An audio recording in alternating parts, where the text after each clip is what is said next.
I'm speaking now about Satan and evolution. To believe that man's sentence, nay even his beginning, is the thoughtless genius of random consequence can only be termed blindly misguided and naive, which is exactly what evil desires. Though once, long ago, Satan also decreed, until evil made him betray love in the garden. Evil is a living entity, not an attribute caused by fallen consequence. How drivel and how insane to believe such a thing. Life is a battlefield created by brilliant intelligence. It is sheer genius, every part of it, as you come to understand as you read through these books. And little do men realize that whilst they do admonish our benevolent Creator and his children for their own stupidity, Satan is the very sword given to punish them and make them yield to the temptations of his vice. It is he and his legion which affect the lives of so many on this earth, not God. Death is but a stone's throw from everyone. So hear me well and pay attention to our reason, for Satan has now assumed the role of king over this earth. Take spontaneous, self-progressive, accidental creation, for example, evolution.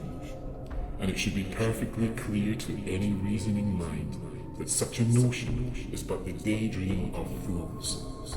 Genesis clearly stated that time was so unimportant in comparison to obedience that 24 hours, 7 days, was enough to satisfy the limited intelligence of primitive man.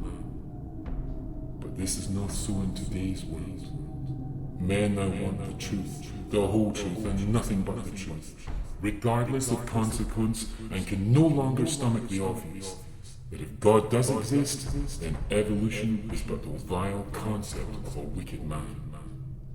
Yeah, Pandora's box may well have been duly opened, and his favoured man with their secrets. But all the while the devil has been standing by, laughing and giggling with his many demons. And as for the existence of the devil himself, God makes no mistake. Indeed, one could say that it was for man's end and his suffering that Satan was created in the first place. And if woman can comprehend the mystery to that vital conundrum, then she will have merited her freedom from this prison and her absolution from hell. However, I will not be holding my breath waiting to learn if men will understand, for in having seen the ways in which they all do live, and having listened intently to their endless prayers of contrite attrition, I can assure you there shall be no happy ending for them, not this time, and not without total submission. They asked for war, not God, and not heaven. Man has had many warnings through the centuries, but with the lessons of Sodom and the meaning of the rainbow now lost forever, I am afraid that there is nothing any of us can do to help them, though we can pray and watch X-Files, as you do. All women should realize the devil is not only blind and deaf to the cries of his female children, he actively encourages their pain and their suffering using men. And therefore, since slow death is inevitable for all of you, then love's way is the only way to free your soul from the world's bondage. However, the price you have to pay is to deny yourself the pleasures of Satan's kingdom in this earth, which means the self-gratification for all carnal desire must stop, because these spring eternally and forever to the mind through the body. Ergo, do not enjoy yourself tonight whilst the sun is shining, for tomorrow you may die. It is all just a matter of time, is it not?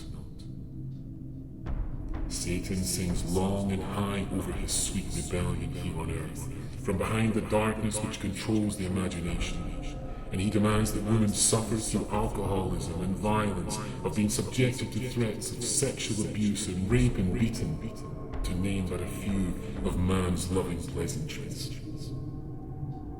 And as for those godly sheep that so blindly follow in love's seemingly absent footsteps, how evil does long to see them suffer, tortured at the hands of vile men. It is the ultimate insult against the Lord of creation himself, i.e., murder his servants and promote the monsters who masquerade as being holy and good.